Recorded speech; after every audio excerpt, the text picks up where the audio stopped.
அனைவருக்கும் இனிய காலை வணக்கம்.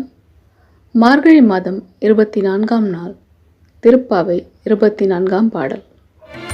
அன்று இவ்வுலகம் அளந்தாயடி போற்றி, சென்றங்கு தென்னிலங்கை சேற்றாய் திரள் போற்றி, பொன்றச் சகடம் உதைத்தாய் புகழ் போற்றி, கன்று குனிலாய் வெறித்தாய் கடல் போற்றி, கொன்று குடையாய் எடுத்தாய் குணம் போற்றி, வென்று பகை கெடு